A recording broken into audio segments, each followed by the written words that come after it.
Walking into the theater, I did not expect much from this movie, but holy crap, this movie was fantastic. If you have not watched Dumb Money, you have to go check it out right now. This movie starred Paul Dano, and he was Roaring Kitty, and he basically led a charge against Wall Street because he realized that retail investors like me and you, we didn't have much power in the stock market. We basically just left it up to the big boys. But he took his power, his influence on Reddit and on YouTube and on TikTok against the big bankers who were Seth Rogen, Nick Offerman, Vincent D'Onofrio. I hope I'm pronouncing that right. If you don't know him, he's Kingpin in Daredevil. But basically those three were the big bankers, and he was leading the charge against all the big bankers, but those three were the ones that were really highlighted in this movie. But spoilers, Seth Rogen ended up losing all of his money and his fund. Is that really a spoiler? Because it actually happened in real life. But anyways, this was a star-filled cast. It had Paul Dano, who was the Riddler in the Batman, Shailene Woodley, Seth Rogen, Pete Davidson, Sebastian Stan, America Ferrera, who is Ugly Betty, Dan DeHaan, Nick Offerman, Anthony Ramos, Vincent D'Onofrio, and many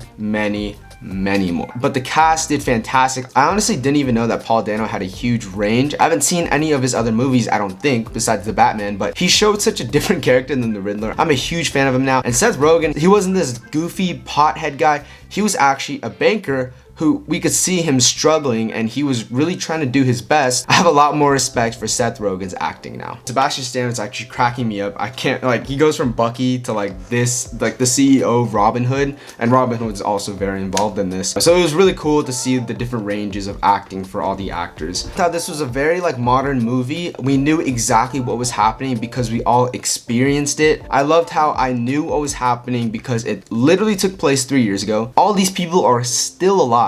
And I just remember during the pandemic seeing this. I have tons of friends who also invested in GameStop. They might have lost thousands of dollars. Because when I watched The Big Short, when I was older, it took place in 2008. I don't remember what was happening. I was a kid. I was only 8 years old during the 2008 crash. So I didn't really remember much of what was happening. But this, the GameStop to the moon movement, I definitely remember that. And I remember sitting at home during the pandemic, kind of analyzing and seeing what was going on. I didn't put in any money of my own because I didn't have any money, but still it was really cool to see what was happening because it was very recent. Like, people were wearing masks. They were even showing like modern tech. They were even showing like modern memes of like Donald Trump. They're showing memes of Elon. So it was a very like recent thing that we all lived together. And that was a really cool way to relate to the movie. I definitely give this movie a 4.5 stars out of 5. I don't know what a 5-star movie is yet, but I do know I give this one a 4.5. I would definitely rewatch this if this was on Netflix, and I hope this gets to the same level as The Big Short, The Wolf of Wall Street kind of movies, because this movie was really good. And I hope just because it's in theaters right now, it doesn't get underplayed. People should definitely check this movie out right now. So thank you guys for watching Popcorn Post. I will be reviewing many more movies in the future. If you guys like this kind of content, please smash that like button and hit that subscribe button. Share this with your friends, whoever is thinking about watching this movie and they're not really sure if they want to spend the money. I would recommend spending the money, getting some popcorn, and watching this fantastic movie. Thank you guys for watching, and until next time, I'll see you guys later.